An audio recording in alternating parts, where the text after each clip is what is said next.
All right, thank you. Now we need a motion to adopt the agenda. Motion to adopt the agenda Second. Thank you. as amended. Yeah. Chad, Yes. Kelly, Yes. Rick, Yes.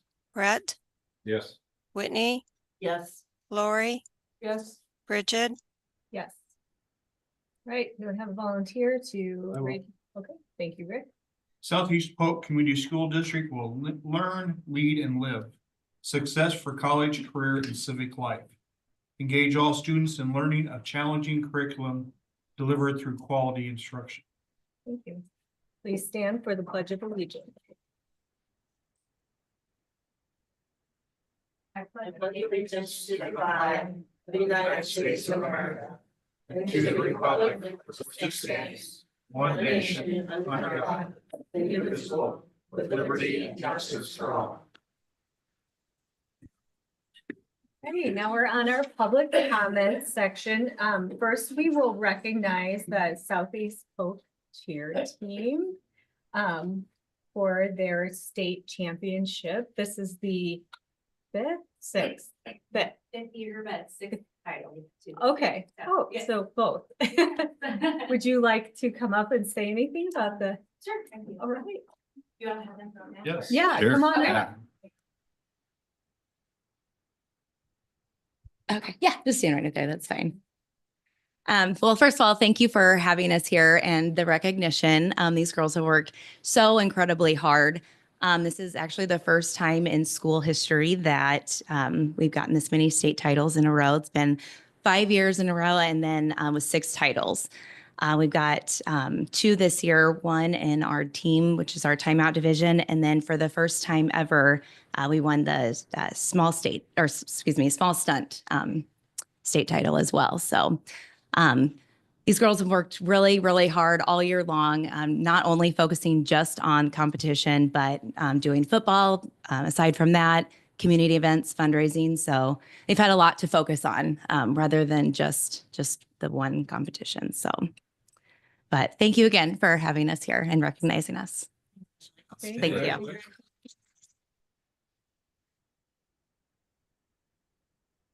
Hold on, we need to get a picture. You're not getting away that quick. Kevin, the new genie. I don't know where.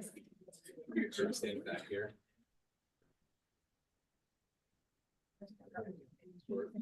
Okay.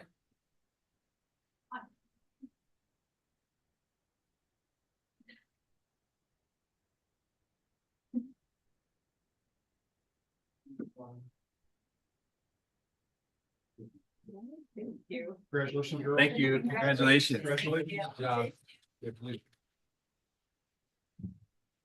I just want to say too, that it doesn't go unnoticed that you show up and you're at things like the middle school open house and everything.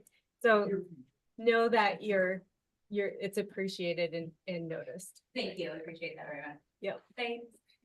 Thanks. Thank you. All right, we'll open the floor for public comments. Have we received any submissions or anyone online? Doesn't look like we do. Okay, great. In that case, we'll move along to our consent agenda. Motion to approve the consent agenda. Second. All right, thanks Lori and Whitney. Karen? Kelly, Yes. Rick, Yes. Brett, Yes. Whitney, Yes. Lori, Yes. Bridget, Yes. Chad, Yes. Okay, fantastic. On to old and new business. Item A, confirmation of the next meeting. We just need a motion for that. Motion to approve our next meetings, January 9th and January 23rd, 2025. Second. All right, thank you, Brett and Kelly. Karen? Rick, Yes. Brett, Yes. Whitney, Yes. Lori, Yes. Bridget, Yes. Chad, Yes. Kelly, Yes. Okay. Item B, early retirement. Motion to approve early retirement. Second. Okay, thanks Brett and Lori. Carrie? Brett, Yes. Whitney, Yes. Lori, Yes. Bridget, Yes. Chad, Yes. Kelly, Yes. Rick, Yes. Okay, now we have the public hearing for plans and specifications for the junior high school and for my elementary roof projects. It is 5:36 PM. I will now open the public hearing to receive comments on the junior high and 4 Mile Elementary roof project plans and specifications. Board Secretary, have you received any written comments? I have not. Okay, thank you. Is there anyone present who wishes to comment? If so, come to the podium. No one's approaching, so this public hearing is now closed at 5:36 PM.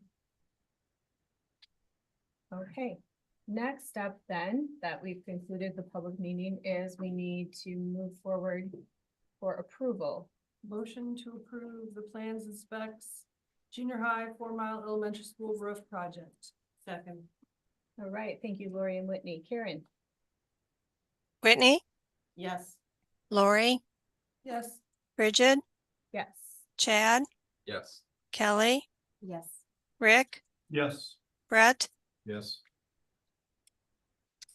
Okay, next is Southeast Folk Cares Interfund Transfer. Do we have? Motion to approve? Second.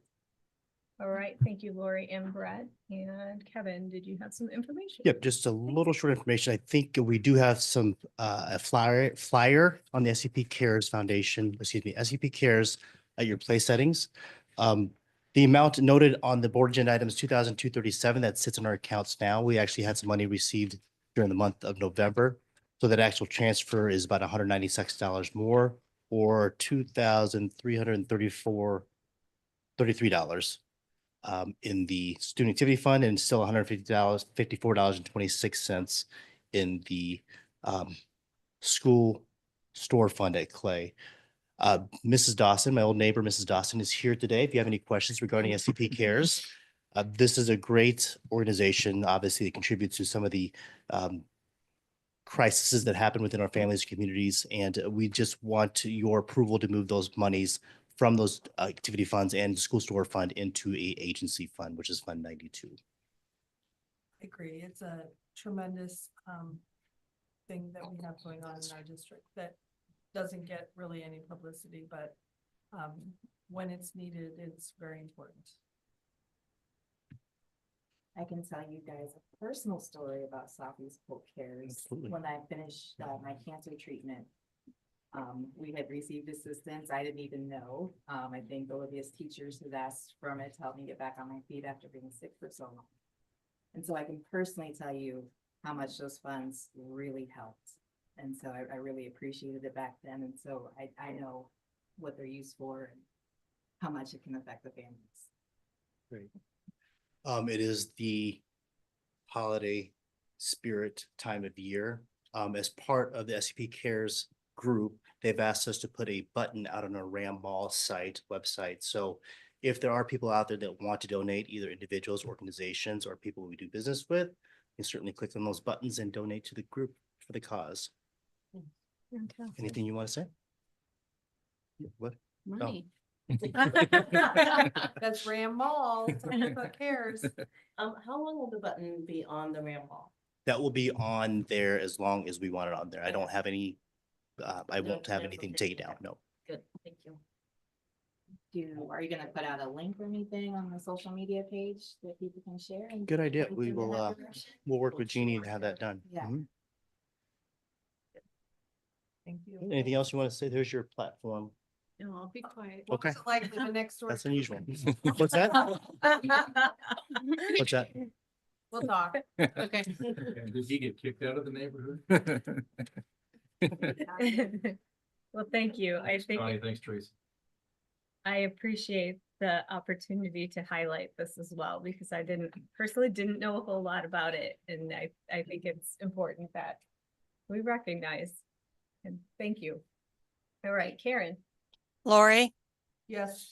Bridget, Yes. Chad, Yes. Kelly, Yes. Rick, Yes. Brett, Yes. Whitney. Yes. Okay, that's it for all the business items. Now we have topics for discussion, beginning with superintendent's report. Thank you and good evening, board. Some good news and highlights from the last 2 weeks. This is a short turnaround, so my report will be probably a little bit more brief than normal.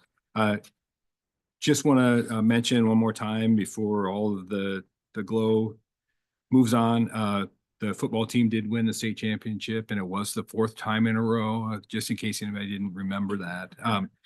But I mean, there's just what a game it was. I mean, we know that there's so many lessons to be learned from that team, never quitting, believing in each other, continuing to learn and improve throughout the entire season, and that hard work pays off. So we'll have them here to recognize at the January 9th meeting. So we'll talk a little bit more then. A few other things. Meta is adding a storefront at JA BizTown. And remember that they funded our students for BizTown, our 6th graders, for the next 5 years. So our kids will be there at the ribbon cutting when that opens in April. They're just starting to construct it right now. So that's exciting. Last week, we had the annual college fair at the high school. Like I said, it's one of those events that kind of mark period of time. It means we're close to the holiday season, and it was well attended as usual. If you didn't have a chance to see the WHO story on the high school holiday food drive for Caring Hands, that was another thing that was pretty cool. Had several high school students participate, departments kind of competing against each other. Really proud to see our students looking out for others in the community who are less fortunate. And kind of with that, it is the season of sharing. Kevin alluded to that just a minute ago. Each one of our buildings is actually helping out multiple families in need during the holidays here to help make things a little bit brighter. District office, I know, has adopted several families as well. So something that I think is important, and one of the things that we're good at here. This is not something that's new this year. This is an annual tradition. Final thing, just some upcoming board visits. Next Thursday, the 12th, we are at Mitchellville Elementary. I don't have a time on that yet, but I'm guessing probably between 8 and 8:30, so we can all be there to dance with the students as they get there. So make sure you have your coffee ahead of time so you're ready to roll. And then Is this gonna be inside or outside? inside. It's inside, Right in their library. and it's quite a deal. Yes. No, I'm not kidding. This is a lot of fun. Nothing you need to be nervous about. Get your moves practice. Like your report. And then the following Thursday on the 19th, we will be at the transportation department. And again, I'll give you some more details as we get closer to that. That's it. That's it. Okay, fantastic. Monthly business services report. Karen.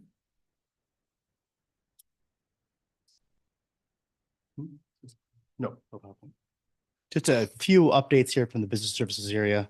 Obviously, it's too early to give you the November reports as we complete those here still this week. The Fed's Reserve Board does meet on December 17th, unless somebody on the board that works at a bank knows anything different than I do. Anticipate that interest rates will drop at that particular time. So we're going to try to get out ahead of that and throw some more money out in long-term investments, at least through the end of June, to help us out with our interest income this year. Right now, it looks like it's pretty flat, the interest curve, but again, I anticipate a drop in the Federal Reserve interest rate come December 17th. Our auditors are scheduled for mid-January. We are completing some of our work now to get prepared for that, including trial balances and such. We are upgrading currently from our old software system to a new upgraded version of the software system. And I hate doing that this close to the calendar year end, but they have threatened us with our version not being supported anymore. So we've got to move on with that. I'd like to give kudos to my staff too, as they continue testing that upgrade version, as that is a lot of work for them to do during this time of year. At the same time, we are moving from a premise-based hosting, so we used to do and service the software itself within our servers. We are going to web-based hosting, which means that all those types of cyber threats will be less volatile at a web hosting site rather than on premise. Not that we have any sort of volatility within our firewalls, but we eliminate that process, at least with our accounting software. It's coming to the end of the year. We're getting ready for our 1099s, our tax documents, including W-2s. And our budget year for 25-26 is upon us. I'll start meeting with my cohorts and colleagues here in January. We'll be talking about budget for 25-26. And in anticipation of that, we'll start talking about some capital improvements that we'll need to start taking place, which kind of leads us into the next topic on the agenda. Any questions with the update? Okay. I'll wait for you to call them. Thank you. Okay. Yeah, don't go anywhere. Next item is the PFM district financial update. Great. With the update, Suzanne Gerlach is here with Public Financial Management. Thank you for being with us today. She's got a short presentation. What we anticipate to be a bond referendum November 2025 for some anticipated projects. Thank you. Yeah, thank you. I'm not Kevin's neighbor, but we live close. All right. So I was asked to put together a scenario of what it would look like to issue GO bonds. And so we're going to walk through sort of what it would look like for a timeline, sort of the proposed plan of finance for some additional GO bonds, look at some of the models, do a very brief SAVE cash flow update, very brief PEPAL cash flow update, and then just a really brief municipal market update when we look at the bond market where we are. Kevin mentioned the Fed rate meeting this month and what we look for the outlook in 2025. So if we go to, thank you, plan of finance. So we're estimating around $51 million worth of bonds, projects to be determined. You'll be talking about that as you go through your next budget cycle. But preliminarily, the analysis we're running is around 51 million of GO bonds, which gives you $50 million of funding for capital projects. This would go to the voters in November of 2025. Which means we need to start planning now. It's a very long drawn out process. We'll go through the timeline in just a second. But when we look at the bonds, I've structured these so that you would be getting voter approval November 2025. We would be issuing these bonds then May 2026, maybe later, but just assumed May 2026 to give you time for final design to go through the projects. I'm estimating interest rates. I use coupon rates. I've stopped trying to guess the market. We've been in such volatile times, up and down, up and down. So I'm using coupon rates of 4 to 5% to be very conservative. That's a very conservative interest rate. Today in the market, 20-year bonds would be close to 3.5%. So I'm using 4 to 5% just to be conservative. Doing a full 20-year maturity. If we issued in May of 2026, you would be repaying those over a 20-year life, May 2027 through May of 2046. And as you will recall, we have the 2020 GO bonds and then the 2023 GO bonds that are currently outstanding. So we're wrapping these around those debt service schedules to keep a level tax rate in the debt service fund.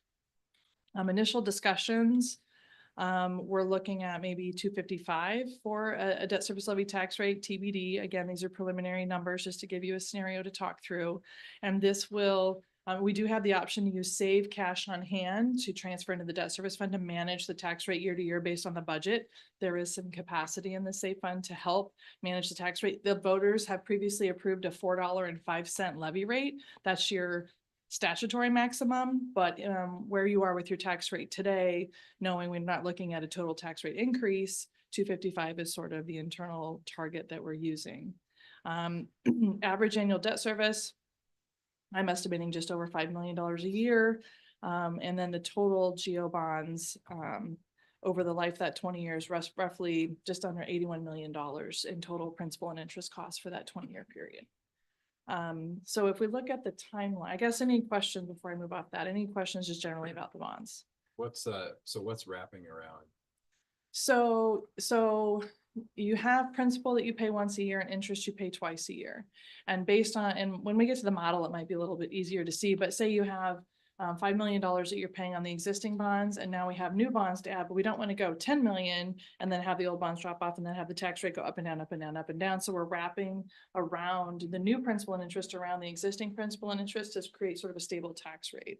And when we get to the actual cash flow, you'll be able to see, I'm changing the principal amount due in each year to make sort of an average total that we're looking for. And those assumptions are going to be based on some valuation growth assumption. There's all kinds of assumptions that go into that. But if we were just to do level, so if we just did like your mortgage, right? Your mortgage is a level payment every month, and some of it's principal, some of it's interest, and over the life, different amounts of principal and interest. It's the same thing with GO bonds. And so you're paying smaller principal up front, bigger interest up front, and then in the end, bigger principal, smaller interest. So it's the same sort of thing, but your payments, if you do level debt service, it's $1 million, maybe 100,000 in year one is principal versus 900,000 in year 20 would be principal, but it's $1 million a year. Well, because you have existing bonds that are outstanding, I can't do that $1 million. Maybe I just have $100,000 in year one to wrap around him. And then again, once we get to the model, it'll be easier to kind of see, but I'm changing the principal amounts to make sort of a level schedule overall for your total debt package. Okay. Long answer. I'm sure it'll make more sense. Yeah, it will when we get to the models. Yeah, it'll make more sense when we start looking at the models. It's a good question though. All right, so when we look at the timeline, you know, the first important date is a petition. You've been through this process before, the board has been through this process before, but the first step is that petition. You'll have to have some initial project work done spring. I've got April and May in here to kind of have a plan of finance, have the project sort of defined as you go through the CIP process to think about what projects are next on the priority list. If we need to massage the 50 million, we certainly can. There are, you know, whatever we need to get to, but May 15th in yellow, that Thursday, May 15th, that's where you will be approving the petition that needs to be circulated to get to the voters, to get the signatures, to get on the ballot in November. So that's sort of your first big action. And to have the petition, you have to have identified the projects and the amount that you're going to go to voters for. Then you're going to have the summer to circulate the petition, get all the signatures you need. It's 25% of the last voters from the last board election that you'll need signatures for. And then you'll come back July 15th, hopefully get all those petitions circulated. In August, you'll have to, the board would then call the resolution for the election. You'd authorize a resolution calling for the election. And then the filing deadline for the county is August 28th, which is earlier than it has been in the past. So everything has to be done. You have to have all your signatures. You have to have all your projects sort of identified. Everything has to be done and filed with the county by Thursday, August 28th. At the Polk County, and then then you'll have the vote November 4th. So it's a lot earlier this year than it used to be. I think it used to be a September date. That's now an October or an August date based on some new federal law changes actually. And so it seems like a really long ways away. I guess this calendar is just to say first deadline's April. It's not very far away. And then it goes very quickly through. So this is sort of just to help. And then we have, you know, your board meetings aren't set in stone for the summer. Those sometimes change. So those are in red on here. So as you get your calendar developed, we'll update as time goes by. But now, as we start to look at some of these models, some of the assumptions that are in here. So exhibit 1 is your legal debt limit, right? Your legal debt limit is based on your 100% assessed value. In the state of Iowa, we have our assessed values, and then we have rollbacks by class, and then there's a lesser taxable value. And taxable valuation is what we actually pay taxes on as taxpayers. And so the 100% assessed value, the market rate, if you will, the market rate, that's what determines your legal limit for how much GO bonds and how much debt the district can have outstanding at any time. It's based on your 100% assessed value, which for the current fiscal year is $6.25 billion. So you are now a $6 billion tax here at the district. And that, and you're currently only utilizing 32.8% of your legal limit. Out of 100%, you're only using 32%. So very low utilization of your debt. Looking at 2025 and forward 26 fiscal year projections, PFM is just using 5% valuation growth, which is really conservative, especially since you had 22.5% growth last year. Very strong valuation growth. And then after the $51 million we added in, you're still only at 44.47%. So even after issuing the new bonds, you would be using less than half of your legal authority. Now, and actually, can you just click for me to the exhibit 1 real quick? Thank you. So it's hard to read this, but this is, do you guys have it on your screens in front of you? Okay, so if you blow it up a little bit, valuations are on the left. That's where you can see you've gone from in fiscal 23, 4.7 to 5.1 in fiscal 24 to $6.25 billion, really fast, $2 billion in 2 years. That's how fast your valuations have grown here in the district. And so that the 1/1/23 values for fiscal 24-25 was largely due to revaluation of residential properties statewide.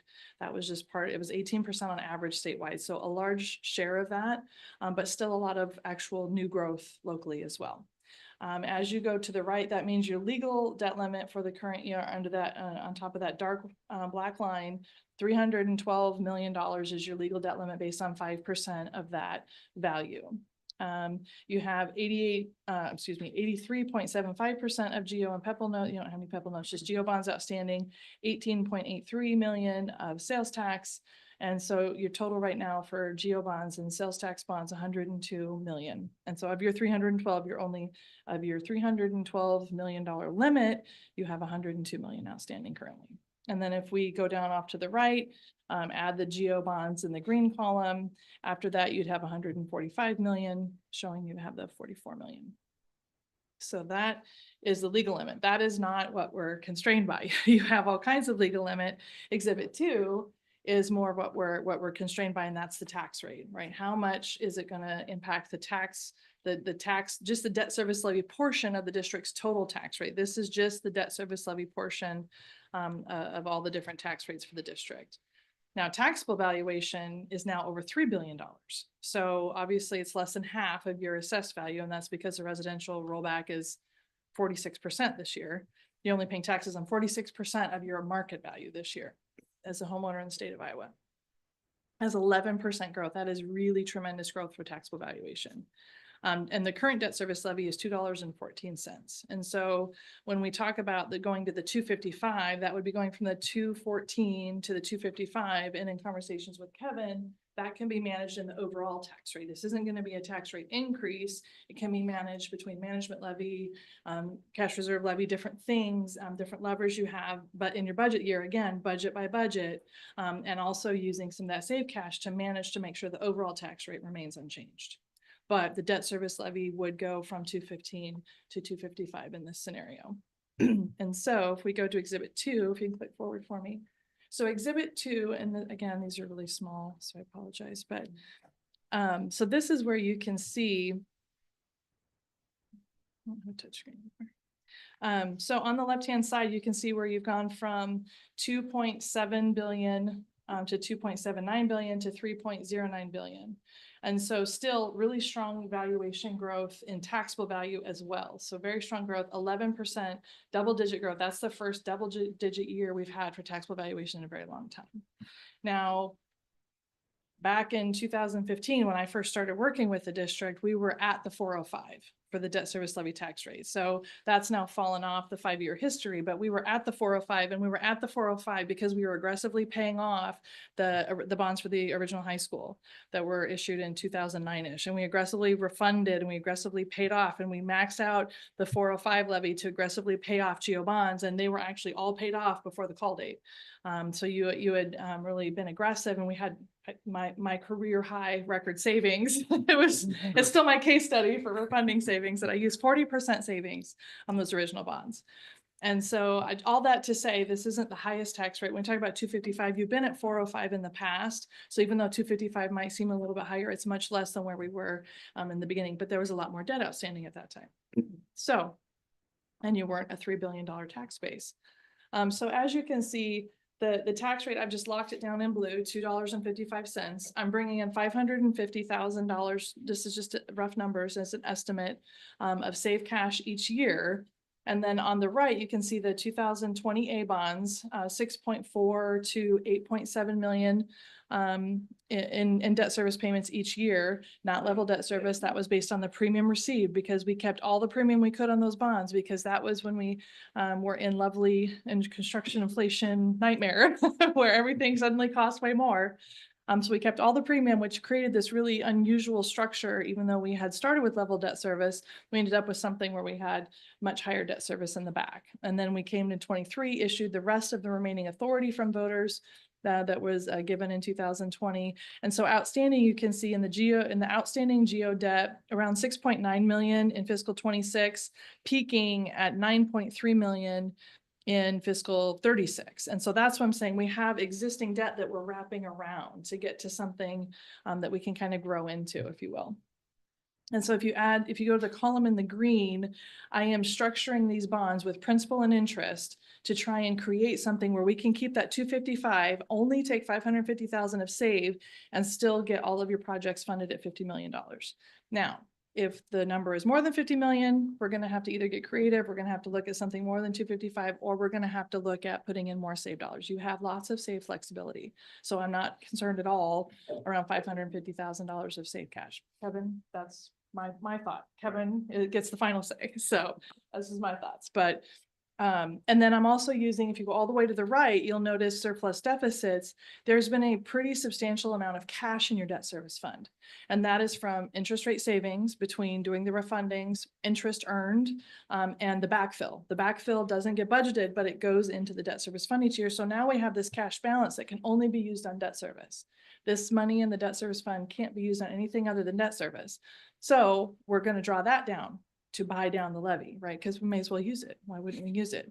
And so over time, and again, that's maybe we use cash, maybe we use save. Again, it's a year by year budget decision. And so that'll be whatever makes the most sense. Kevin will manage that year by year, and PFM obviously does these updates annually too. We'll make recommendations year by year.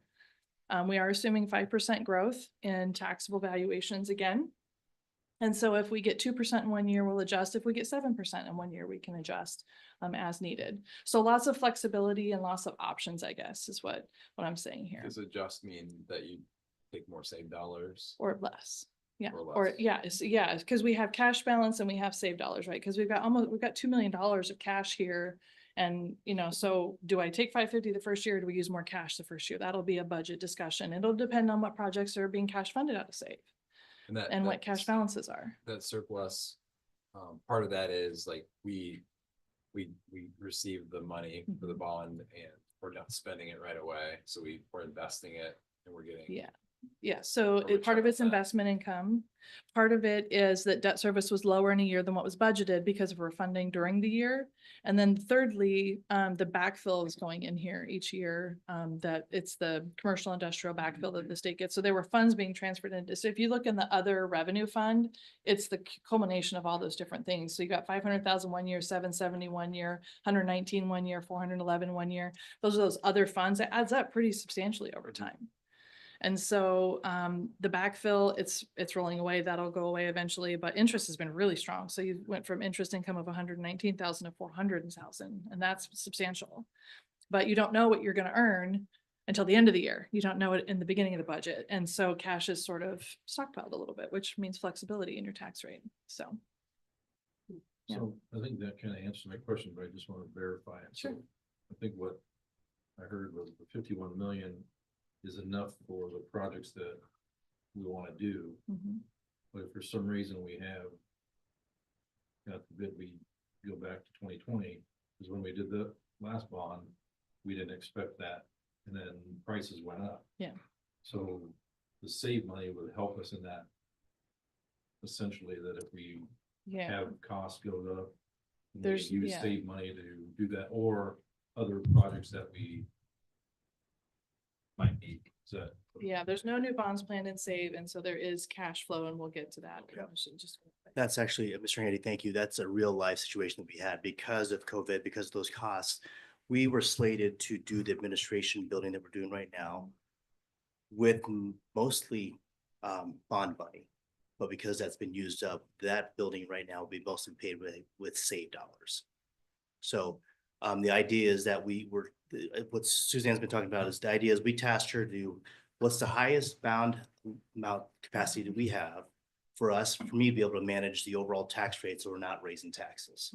That's essentially what she's talking about here. She talks about the 255 and all that. I can manage that within the structure of the bonds. We can manage that by feeding save dollars towards payment of those bonds if we need to. We talked about flexibility with that. But I also am very cognizant of those other projects that may not make the bond list of projects because of the cost of what would anchor those projects. So that's the discussion that Superintendent and Mr. Horton will have. And we'll talk through about what those capital projects might be for these projects. The 51 million is no tax change. Correct. That's the Taxpayers idea. Don't see anything. Correct.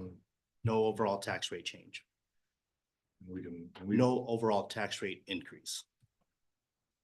but we could if we needed more money. But what I hear you're saying is you're comfortable with the 51 million because of the tax rate only, or just because of? Absolutely. In our 2020 bond referendum, one of the stipulations that we would issue $92 million worth of bonds without raising the tax rate. That's exactly what we're trying to do here. Issue enough bonds so that we don't increase our tax rate, but also be able to fund what we'd like to be able to fund with these bond dollars. Everything else would be backfilled with save dollars and PEPAL dollars. And the only reason I ask that, I'm not about raising taxes either, but I just want to make sure that we're not shorting ourselves on the projects that we need to get done and not robbing from save just to, I mean, it sounds like you've got enough in there to save, or as the years go by, we can. Correct. The smaller projects can be funded. Yep. Okay. Yep, absolutely. Yep. We have some obligations from the sales tax bonds perspective that we continue to pay. There's parity in there, so we can only bond up to a certain dollar amount within the save dollars. But to bring up your point about save, we do have excess funds that we receive annually that we have in excess of what we pay out and what we plan to spend. But also save is, you never know what the legislators will do. So we're really cautious about spending that and overreaching ourselves within that save fund as well. That answers my question. Thanks. Sorry. Okay, no, good question, discussion, yeah. Okay, so let's see, go back up to, oh, hold on. Oh, yeah, you were going, yeah, you click, I'll go to save in just a second, go back to, what am I at, slide number, yeah, exhibit 3, yes, thank you. Oops. Let me click on. So, and then this is just two models that I include, the bond series. So you can see what the bonds look like. You can see how I'm reducing principal in the early years to wrap around existing debt service to live with. I'm giving every dollar I can within that 255. That's why I'm doing that. And then the 405 test is just, the bonds have to be within $4.05 of the valuations of the year they're issued. So even though in the levy, it shows 255 10 years from now, the 405 test becomes a constraint in the later years. So, and because refundings are near and dear to all of our hearts, PFM does monitor refundings. You do have, there's no, the two series of GO bonds outstanding aren't callable until May 1st, 2028. We don't have the ability to refund more than 90 days in advance of that. But even if they were callable, interest rates are just not favorable for refundings at this time. So wanted to point that out. So I'm going to skip 3 and 4 because those are just more, and then we'll get to the save because this is where we were just talking. So good segue. So save continues to have very strong growth in the funding per pupil. Fiscal 24 funding per pupil for save was $1,318. The projected for the current year for fiscal 25 is $1,367, and that represents not quite $10 million of income annually for the district, $9,845,000 in the current fiscal year. PFM in our cash flow projecting in fiscal 26 forward, we're using just 1% growth in the statewide funding per student, just to be conservative. We are using your April 2024 RSP report for actual enrollment estimates through fiscal 30. And then after that, we're being very conservative and just showing 50 student growth per year thereafter. And this is just a reminder that all saved dollars are actually, they're paid based on actual collections each month. So they do vary pretty dramatically. Heard Cyber Monday this year broke all kinds of records, $12 billion of retail sales. So go Polk County. So that helps this, and because all those cyber sales do help and go to the statewide penny in Iowa. The primary use of the PEPAL funds, as Kevin alluded to, there is 4,080,000 of that, not quite 10 million, that is for existing bonds. Those existing bonds will mature in 2029. So between now and next 4 years, those bonds go away and you have $4 million annually that will go right into the cash flow. There's no plans for new future debt right now. And this is sort of your piggy bank. This is sort of your, there's 5 million that is sort of slated, but even with that, you have pretty significant cash balance. And I made a note that in fiscal 25, that's the $15 million one time for the administration building. So we have, I think, 5 million scheduled annually for roofs, whatever, all the things that happen, capital projects as needed. And then you will have cash that kind of accrues and builds up over time to be able to do some larger one-time projects as well. So if we want to look, again, another cash flow, these are kind of small, but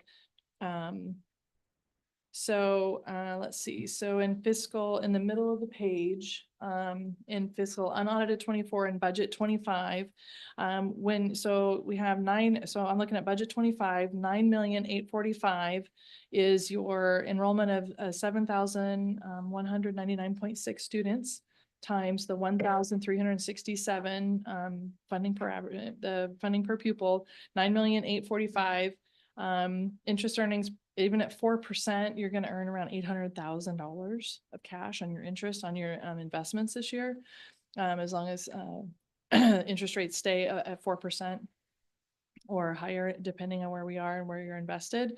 4,083,000 for debt service in fiscal 25. Debt service coverage, we need 1.25 times coverage. We need net revenues to be 125% of the annual debt service due. You're at 241%. So very strong coverage from a credit perspective. And then after you pay your debt service, you have $6,607,000 to do capital projects or go to cash if you don't use it on capital. So pretty substantial amount annually to put in the budget for SAVE. At the end of 24, roughly $17 million of cash in SAVE. And again, that's where we're going to be hitting that cash, 15 million. You're going to use your surplus, the 6.6 million this year, $17 million cash balance last year, spend $15 million and still have 8.7 million at the end of 25 is the estimate. So that's a very strong cash balance. And then going into 26, assuming just a $5 million per year, that's still going to leave you an extra 1.5 million-ish for a surplus. So you have about 6.5 million per year to do things with. And then things get really, really nice once you get to fiscal 30, then you have free and clear $11.8 million per year for capital as needed and no plans for future bonds right now. So things look really good in the SAFE fund. Lots of flexibility. Again, that's where we're trying to live within the current tax rate. Can always raise taxes, assuming that wasn't a priority, assuming nobody wanted to do that. That was the assignment. How much could you borrow within the 255 in the current tax rate? When we look at PEPAL, PEPAL is that property plant levy, the $1.34 voted PEPAL levy that was just approved by voters through June 30th of 2030. This is based on taxable valuations. And so for fiscal 25, again, same as your, the PEPAL gets the same valuation as the debt service, right? So just over $3 billion in the tax base, that represents $5,175,000 for PEPAL revenues each year. So again, another $5 million funding source. This is primarily for property, plant, equipment. There's no debt in the PEPAL fund, and we have about 3.8 million scheduled annually out of that 5.175. So we can go quick to the PEPAL cash flow. Cash at the end of fiscal 24, June 30th, 2024. I won't hold you to it, Kevin. That was preliminary numbers before the auditors have been here. Roughly $4,757,000. So a nice solid cash balance in the PEPAL as well. And again, over 5 million annually to be used as needed. So things look really good, I guess is what I'm saying. As we go into looking at doing a geo bond referendum, I think finances look really good. You've got lots of flexibility, you've got lots of levers you can pull. And so now it's all about what are the projects? That's, I think the next assignment is to figure out what the priority projects are, for that $50 million. Brief bond market update. As you can see, things have been a little bit of a wild ride. I feel like I started at PFM in 2006 and then went right into the financial crisis, and we've been in an unusual market ever since, I feel like, in one way or the other. So this goes from 2020, where you can see we kind of hit bottom and then we stayed there, and then we went, oh, 2022 inflation, and then 2023, let's go a little higher. And then we've kind of come back down, but we haven't ever really come back down to pre-COVID levels. This is the Fed rate chart in the next slide. This is what we watch like a hawk. This isn't necessarily apples for apples in the municipal bond market, but it is indicative and it will set trends. And so this gives you 2015, stair step up to 2018, drop like a hot potato in 2020, pandemic, 2022. And then in a really short period of time, skyrocketed from 0.5% to 5.5% between March in July the next year. And so we are working our way back down. 475 currently. The expectation is for 3 more rate cuts. Depends on who you read, who you talk to, but the expectation in the market, whoever they is, think 3 more rate cuts. You know, I think the consensus is 25 basis points this week or this next couple weeks. So watching that like a hawk. And I think I'm just going to go to the last slide. So this last slide, over the last 10 years, the blue bars is the highest and the lowest. We've been all over the place. And then the yellow line is where we were a year ago, and the green line is where we are today. So we are at the top of the 10-year range, but we're better than we were a year ago. So that's just sort of what that tells us. Incoming administration, big question mark, lots of I don't knows. The most extreme I don't know is the far-fetching possibility that tax exempts could go away. That's probably the worst case that our industry is looking at is, you know, last time we had a Trump administration, there was the removal of advance refunding. So you couldn't do advance refundings because they wanted that savings to go pay for their tax program. And so it is on probably a list somewhere that tax exemptions could go away. And what that means for the district is that 25% higher bond rates is what that means.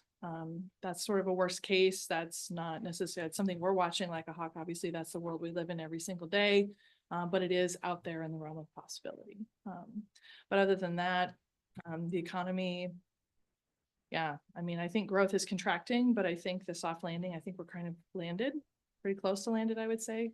And so the economy will just keep an eye on how things go, job numbers, GDP growth, all the things that we watch. So overall, I think things, and again, we don't ever try to time the market. We borrow when you need it. So first priority is to go to voters, get the yes, and then fund your projects as you need the funds. So any questions for me while I'm here?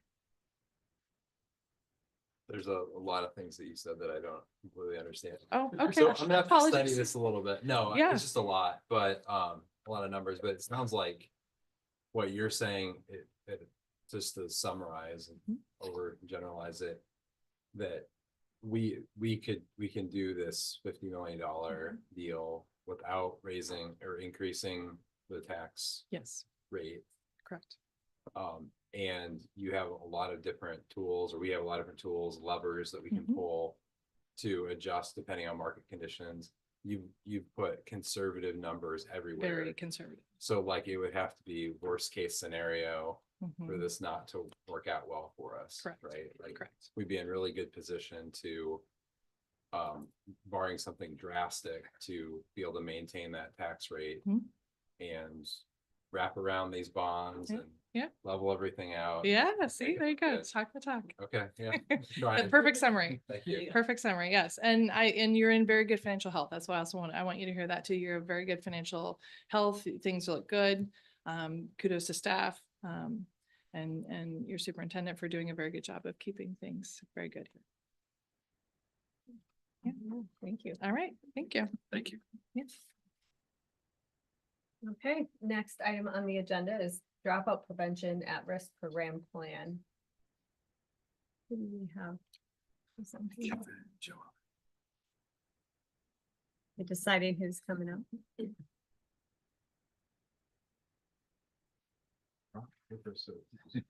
Looks like Joellen won or. We're lost. Oh, we're lost. Yes, I want. You want me? Good evening, board. It's that time of year when we set the budget and create the plan for at-risk. The at-risk funds are things that we have used over the past 4 years, or past several years. We have 4 categories that we use in our plan that we propose to the state. We have kept those categories the same. We've adjusted some of the things within those categories based on some of the upcoming programs and needs that we see for students. So the 4 areas, we have intensive counseling. That area would include individual and small group sessions. All students have their regular guidance lessons, but based on needs, there might be a grief group, how to make new friends groups, things like that.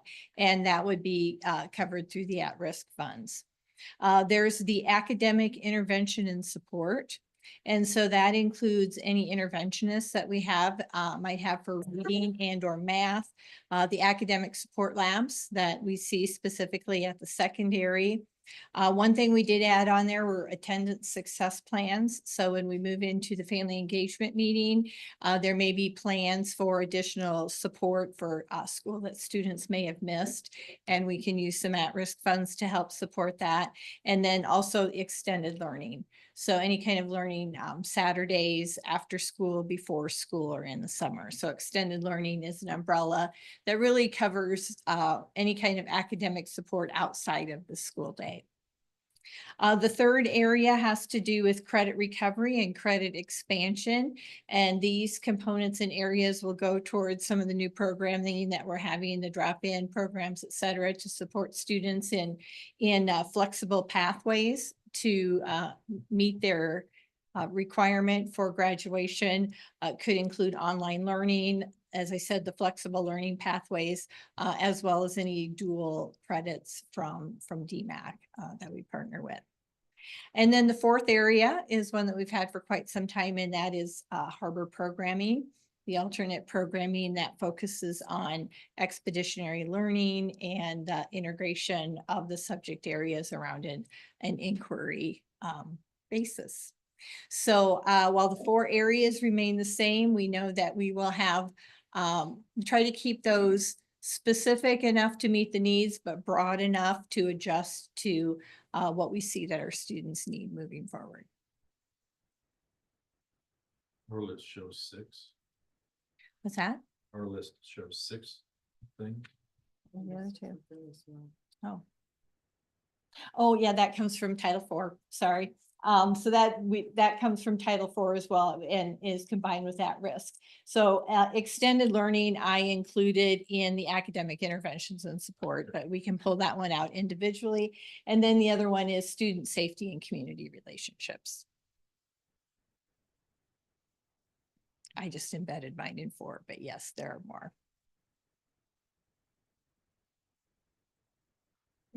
Questions or? Oh, thank you. All right, thank you. Okay, and continuing on, dropout prevention at risk modified supplemental amount. Kevin's turn again. Yeah, this is just the money part of it. So the calculation of the maximum dropout prevention is 5% of our regular district costs, which is based on enrollment and the cost per student. As I do every year, I recommend that we approve. I will recommend next meeting that we approve the full maximized cost for that, and that again will be for the FY26 fiscal year. That total amount is $2,852,029. We'll bring this back to you for approval for both the programming and the supplemental amount at the next school board meeting. Great. Okay. Thank you. You're welcome. If you have questions between now and then on either the plan or the funding, reach out to either one of them or me and we can get those answered. We'll set up for the next one. Oh, okay. All right, school building infrastructure assessment study. I suppose that would be used. It is. laid out for this, so thank you. The district talked with White's group to do a assessment of our buildings when it came to, as we're talking about bond referendums, as it comes to any sort of major areas of our MEP, which is mechanical, electrical, plumbing, think HVAC, plumbing, electricity, and also the building envelope. In working with the Whites, they did pull in a couple of different groups, the DLR group, and also Modus Engineering to help with the HVAC. We have a couple of folks here, three folks here, two from DLR and one from Modus Engineering. Should you have any questions in regards to building assessments, the idea is that we'll have some deliverables by the time this spring to maybe take some action in some of these projects, whether that be from the bond money, save money, PEPAL. We'd like to really have the group prioritize what might be critical from the point of MEP, HVAC, and also building envelopes so that we can build in our strategies around those for a financial strategy plan. But if these gentlemen would like to come up, if you have any questions about the plan specifically, we can certainly answer those questions. So it looks like we have two phases here in the first. Yes, the first phase is Delaware and Willowbrook. Those seem to be those areas where there might be the most need. Delaware from an infrastructure standpoint, Willowbrook also from an infrastructure standpoint, but also from a pocket of growth standpoint. There may be some areas where those buildings may need to be expanded, may not need to be expanded, may need to be just looked at differently perhaps, but not knowing exactly what we need in those buildings. We wanted to make sure those buildings were here first for us to look through as we start developing again those strategies for the bond referendum. The rest of the buildings, excluding the middle school, will be part of their list in phase 2 of the assessments. Thank you. I've already asked this question, but just for public. This is just for everything from ground up. It doesn't have to be heating and cooling, or it could be things that just are needed for those buildings. We had a meeting to discuss what it is we actually wanted to have them review and assess. And maybe it's better from the words of the DLR group and also Modus to kind of talk about what they think might be those areas that they need to start looking at to assess for us. Oh, yeah, make no introductions. So good. Thank you. Good evening. So I'm Eric Barron with DLR Group. It's Andrew Van Leeuwen with DLR. Derek Ball with Morris Engineering. So to answer your question in relation to what the study will cover, from an architectural standpoint, basically anything that's fixed infrastructure. So whether it be carpet to ceilings to lighting, your exterior grounds, site areas. We can look at furniture and things like that, but that's not really the overall scope of what we're getting there. Same thing for equipment, like copiers and things like that. So more on the built environment components. So. Okay, I guess I misunderstood it.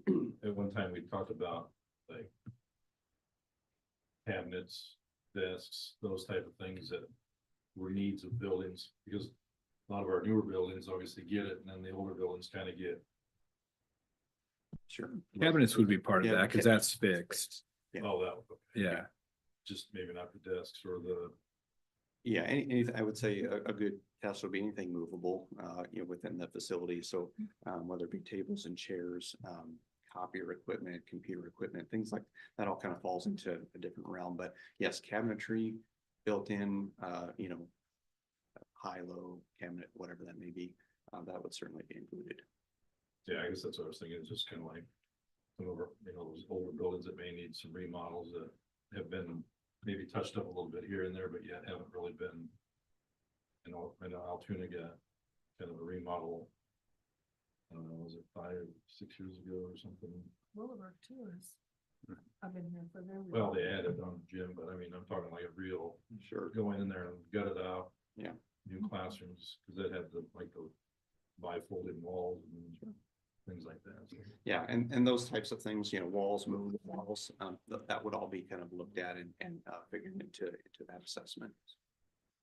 Will you guys work with Gary in each of the buildings because he knows the buildings, more than anybody, but he'll be working with you. Yeah. Yeah, that'd be part of the process, is meeting with the staff and interviewing and understanding, as you mentioned, they know the buildings we're gonna observe and see things that from the architectural standpoint and then mechanical electrical as well.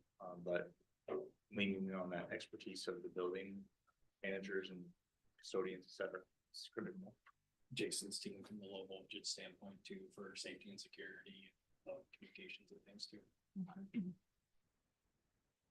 Just to clarify, because I see under optional services, it talks about capacity analysis, curriculum and space alignment, expanded program offering and generation learning environments, furniture evaluations.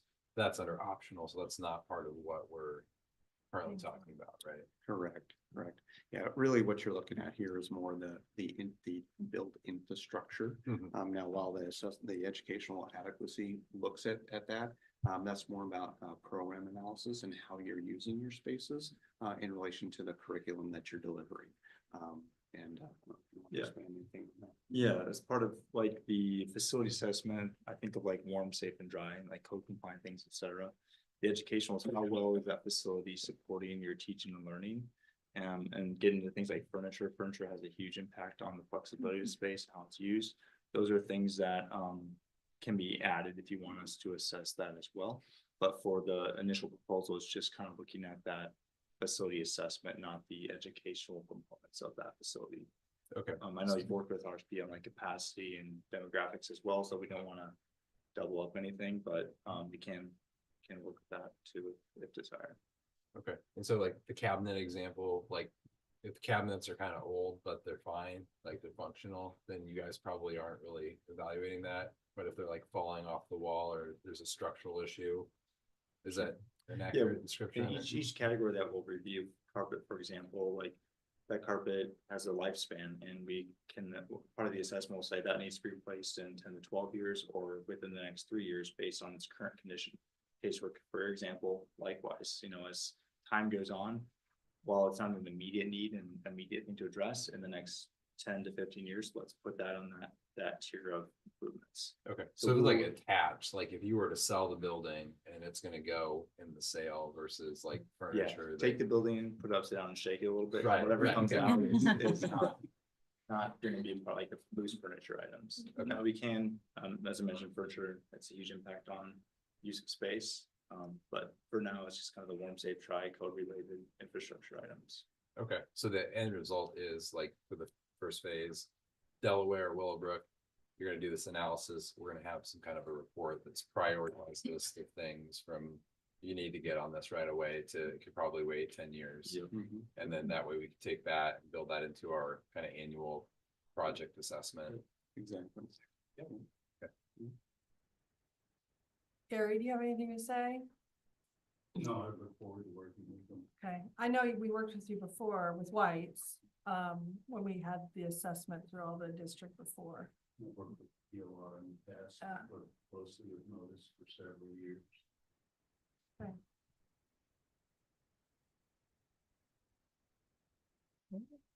Thank you. Thank you. Thank you. Okay. Last but not least, we have the board legislative advocacy. Yeah, this is me, and just very quickly, I have a sheet at your place setting.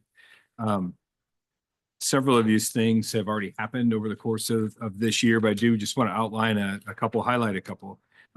January 13th is the first day and opening of the 25 legislative session. The joint day on the Hill is January 28th. And the final paid day of the session is May 2nd. If you flip over to the back, you can see our updated representatives, our senators and representatives, which largely stayed the same, just one change there.